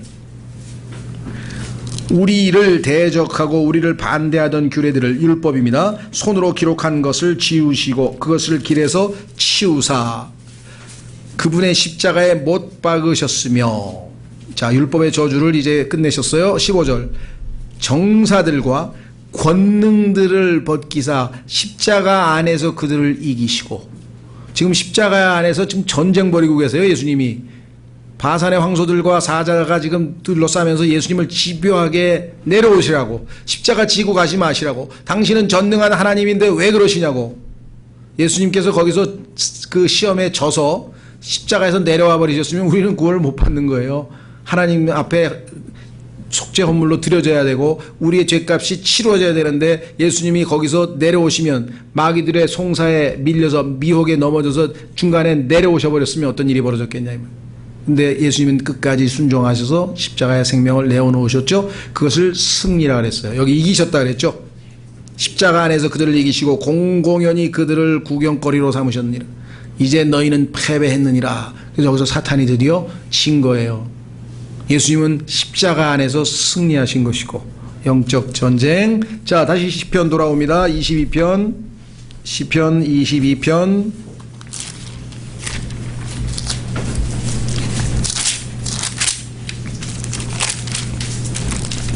14절. 나는 물같이 쏟아졌고 내 모든 뼈는 어그러졌으며 내 심장, 여기 개혁성경에는 이 심장을 마음이라는데 마음이 어떻게 녹아요? 마음이 녹진 않죠. 심장이죠. 내 심장은 밀조같이 되어 내장 한가운데서 녹았나이다 라고 나와 있죠. 예수님께서 얼마나 이 안에서 이게 못으로 박으면 몸에서 피가 쫙 빠지면서 체액이 다 빠지면서 완전히 이 심장 자체가 이게 뭉그러져 버리는 그 의학적 내용이 여기 기록되어 있습니다. 15절. 내 힘은 질그릇 조각같이 마르고 내 혀는 내 턱에 붙었나이다. 물도 다 쏟아버렸죠. 주께서 또 나를 사망의 티끌 속에 두셨나니. 그러니까 지금 여기 나와 있는 내용들, 그 다음에 16절에 있는 개들 사악한 무리들, 영적 존재들이죠. 17절에 있는 내 모든 뼈를 셀 수 있다. 예수님께서 완전히 뼈가 다 드러나서 온몸을 다 벗고 계셨죠. 그래서 뼈를 셀 수 있다. 그 다음에 18절에 내 겉옷을 나누며, 이건 옷들을 나누는 거는 신약 성경에 보면은 쪼개서 제비 뽑아서 나눠 가졌죠. 그대로 다. 그 다음에 19절서부터 21절까지 보십시오. 죽으시기 전에 하나님께 자신을 맡기는 장면이죠. 그러나 오 주여 주는 나를 멀리하지 마시옵소서. 오 나의 힘이시여 속히 나를 도우소서. 십자가에 달리셔서 하나님께 기도하시는 예수 그리스도. 내 혼을 칼에서 건지시며 내 사랑하는 것은 예수님의 혼입니다. 요 my darling. 그러니까 우리는 my darling 하면은 자기 아내라든가 이런 사람 부를 때 쓰잖아요. 예. 성경에서는 darling이 뭐냐면 자신의 혼이에요. 왜? 가장 소중한 게 혼이라고 예수님이 말씀하시죠. 온 천하를 얻고도 내 혼을 잃으면 혼. 그래서 혼을 쓸 때 darling이라는 말을 써요. 그러니까 부인에게 oh my darling 하면 내 혼과 같이 소중한 존재요. 그런 뜻이에요. 예. 자, 개의 손 권세에서 건지소서. 나를 사자의 입, 마귀의 입이죠. 사자의 입에서 구원하소서. 주께서 내 말을 들으사 나의 유니콘들의 뿔들에서 벗어나게 하셨나이다. 드디어 사망의 권세에서 벗어나서 부활하신 예수님. 22절 나오네요. 내가 주의 이름을 내 형제들에게 밝히 보이고 회중 한가운데서 주를 찬양하리이다. 그런데 이 회중이 교회라고 하는 것을 히브리서 인용할 때에는 교회라고 바꿔서 번역을 했죠. 성령께서 회중을 교회로 바꾸어서 히브리서에 기록해놨어. 부활하신 예수님께서 제자들이 있는 곳에 오셔서 자신이 평안할지어다 하면서 나타나셨던 장면을 우리가 볼 수 있죠. 자, 그래서 그분이 나타나신 장면이 쭉 31절까지 나옵니다. 부활하신 예수님, 교회 안에서 찬송하시는 예수님, 왕으로 등극하신 예수님. 28절. 왕국은 주의 것이요 그분은 민족들 가운데 다스리시는 이시로다. 그렇죠? 예수 그리스도에 관한 모든 것이 이 시편 하나에 다 들어있죠. 심지어 우리에 대한 얘기도 써 있어요. 자, 확인해 보겠습니다. 시편 22편 30절. 한 씨가 그분을 섬기리니. 씨는 생명이죠. 한 씨가 그분을 섬기리니. 그런데 주께서 그것을 한 뭐라고 여긴다고요? 세대로 여기시리라. 자, 마태복음 1장 1절에 뭐라고 써 있습니까? 예수 그리스도의 세대에 관한 책이라. 여기 나와 있는 한 세대, 예수 그리스도의 세대가 됐잖아요. 여러분과 제가 아담의 세대들에 속해 있던 자들인데 거듭나서 예수 그리스도 안으로 성령으로 침례를 받아서 이제는 예수 그리스도의 세대, 그래서 한 세대로 여기시리라. 그들이 와서 앞으로 태어날 한 백성에게, 자, 예수 그리스도의 부활 생명을 받아서 다시 태어날 거듭날 백성, 여러분과 저죠, 에게 그분의 의를 밝히 드러내야 돼. 그분께서 이것을 행하셨음이니. 여러분과 제가 예수 그리스도의 부활하신 예수님을 영접해서 거듭나서 우리가 예수 그리스도의 세대가 될 것까지 여기 예언이 되어 있어요. 시편 22편에. 그렇죠?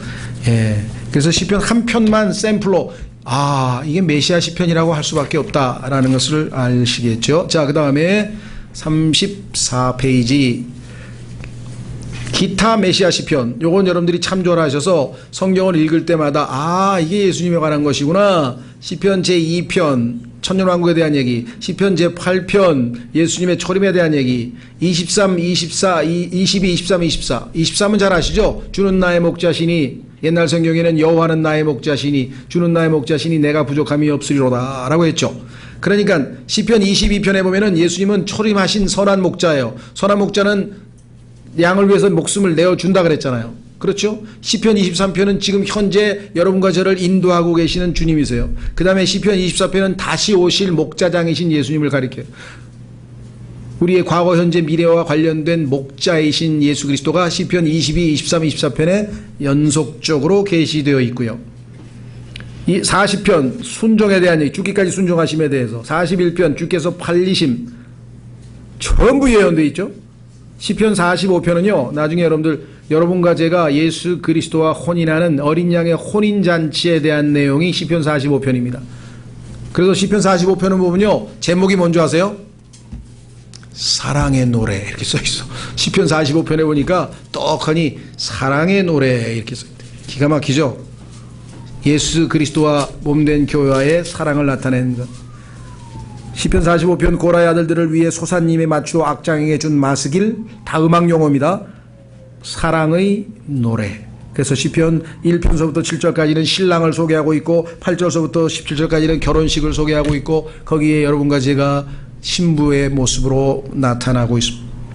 자, 그래서 쭉 메시아 시편을 설명했고 여러분들이 읽어가면서 메시아의 시편인지 확인하면 더 좋겠죠. 충분히 공부하면 이것도 메시아 시편이구나. 이것도 메시아 시편이구나. 35페이지 7번. 요거는 이제 또 조심하셔야 됩니다. 왜 조심해야 되냐? 가만히 있어봐. 다 좋은데 시편에 가니까 주님 내 원수를 반드시 벌해 주시옵소서 하고 막 저주의 시가 너무 많어.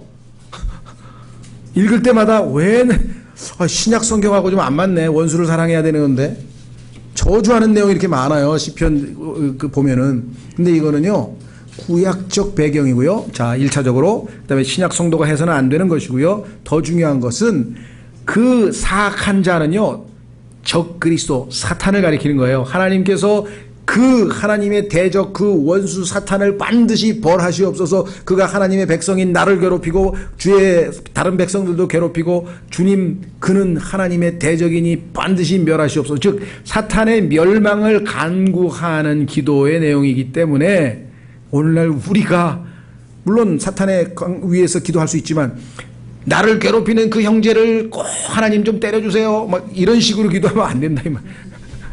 어떤 분은 시편에 보니까 그렇게 기도가 되어 있다. 그 기도는 적그리스도 사탄 벌해달라는 얘기지. 물론 1차적으로는 거기에 나와 있는 자기를 괴롭힌 사람에 대한 얘기지만 이거는 조심하세요. 구약적 배경에서 율법, 구약은 뭐예요? 이에는 이, 눈에는 눈 아니에요. 신약은 아니라 그랬잖아요, 예수님께서.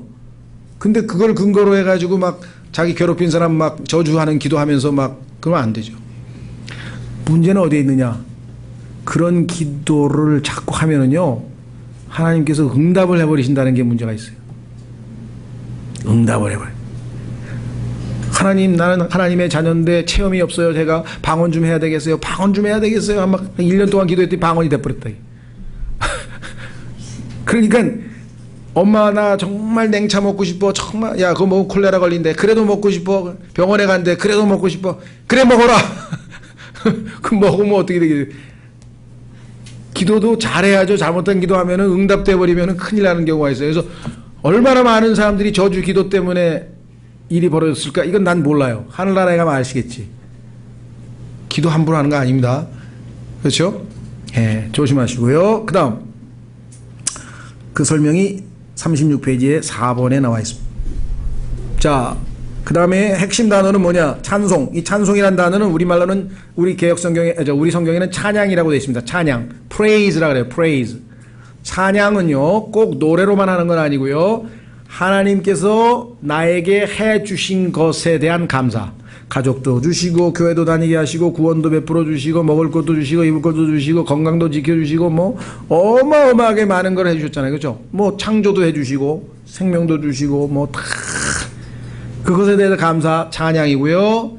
그 다음에 밑에 나와 있는 경배라고 하는 단어는 경배와 찬양인데, 경배는 해 주신 게 아니라 하나님은 그냥 나에게 뭘 해주시고 안 해주시고를 떠나서 위대하신 분이고, 하나님은 선하신 분이고, 하나님은 의로우신 분이고, 하나님은 뛰어나신 분이고, 하나님은 모든 것 되신 분이고, 하나님이 누구이신지를 드높이는 것, 그것을 경배라. 근데 하나님은요, 찬양도 물론 기뻐하신다고 성경에 써 있어요. 그런데 요한복음 4장에 따르면 경배하는 자를 찾고 계신다. 영과 진리로 경배하는 자를 찾고 계신다. 왜 그래요? 대부분 찬양을 할 줄 알아요. 왜? 나에게 잘해줬는데 감사하다 그러지. 그럼 뭐 그럴 거 아니에요. 하나님 감사합니다. 뭐 해주셔서 감사합니다. 하나님 감사합니다. 하나님 감사합니다. 그렇죠? 이제 조금 수준이 높아지면 하나님 고난을 주셔서 감사합니다. 이러면 이제 하나님이 조금 더 기뻐하시겠지. 고난을 줬는데도 감사하다고? 많이 자랐네. 그렇죠? 그런데 하나님에게 나는 고난을 주셔도 안 주셔도 축복을 주셔도 안 주셔도 아무 상관없습니다. 그냥 나는 하나님이 좋습니다. 하나님은 너무나 좋으신 분이고 너무나 훌륭하신 분이십니다. 나는 그걸 알았기 때문에 앞으로는 해주고 안 해주고 그거 상관없습니다. 무조건 저는 압니다. 이제 이게 경배인데, 이런 사람들이 이 그리스도인 하나님의 자녀들 중에 몇 되지를 않아요. 그래서 하나님께서 찾고 계신데 얼마나 안 보이면 찾고 계시겠어요? 요한복음에. 그렇죠. 대부분 찬양을 해요. 왜? 뭐 해주셨으니까. 가족도 주시고 먹여주시고 입혀주시고 매달 월급도 주시고 뭐 다 주셨잖아. 처음부터 끝까지 다 해주셨는데 뭐 감사하지 어떡하겠어. 근데 자식도 안 되고 사업도 안 되고 뭐 한데 다 망했어 이제. 그런데도 하나님 상관없습니다. 나아가 하나님, 그냥 하나님은 놀라우신 분입니다. 이렇게 얘기했다면, 그렇죠? 그런 자를 얼마나 하나님이 놀랍게 받아주시, 대단한 믿음이죠. 자, 그 다음에 넘어가셔서 분석, 시편의 구성, 저자에 따라, 시의 성질에 따라, 뭐 본서의 구성에 따르면, 이건 구조에 관한 얘기니까 한번 읽어보시고요. 그 다음 마지막 2번. 자, 시편을 대부분 보면 다 150편을 5부분으로 나누어서 설명을 해요. 자, 여기 보시면 1편 보시면은요, 여기 보시면 그 뒤로 넘기시면 되겠네. 뒤에 나와 있는 것 그대로 보시면. 자, 시편 1편에서 41편은 창세기하고 내용이 비슷해. 시편 42편서부터 72편 2권인데 출애굽기와 내용이 비슷해.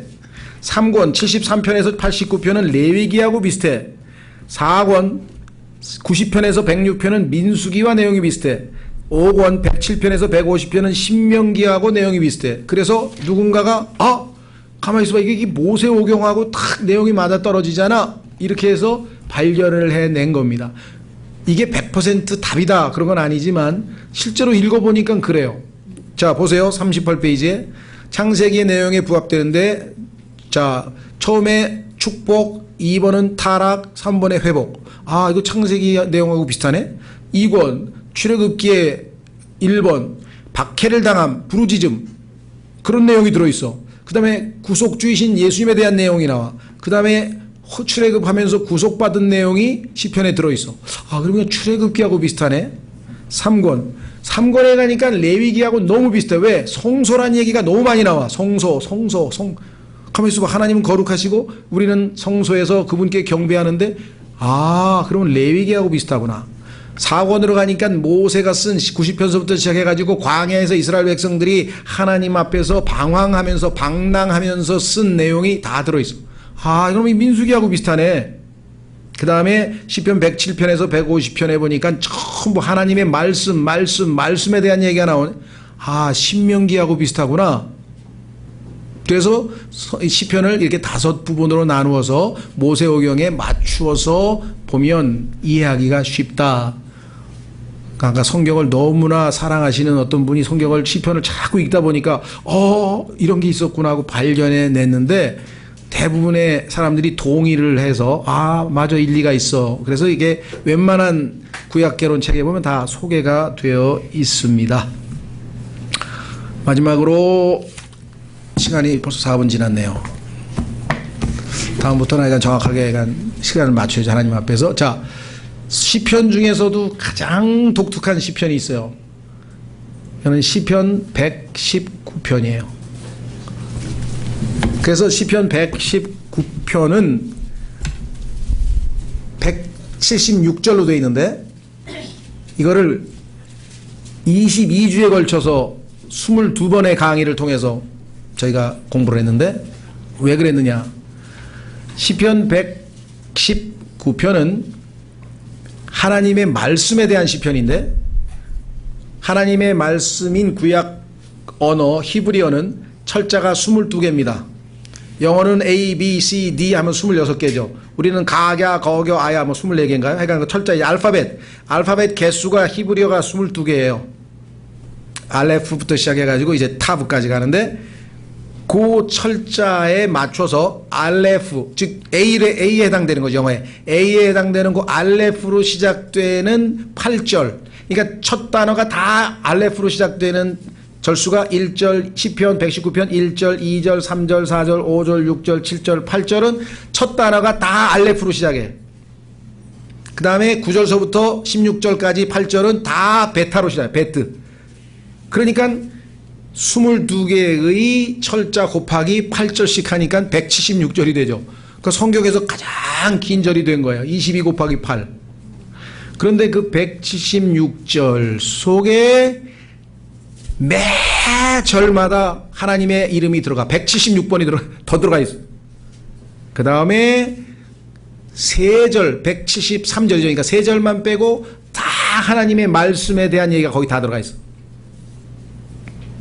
하나님의 말씀은 어떠하고 하나님의 말씀은 어떠하고 그래서 하나님의 말씀의 이름, 예를 들면 규례라고 쓰기도 하고 말씀이라고도 하고 율법이라고도 하고 판단이라고 하고 해서 하나님의 말씀의 칭호가 8개가 나와요. 그렇죠? 이 하나님의 말씀이 그리스도인들에게, 하나님의 자녀들에게 8가지의 기능을 가지고 있다고 나와요.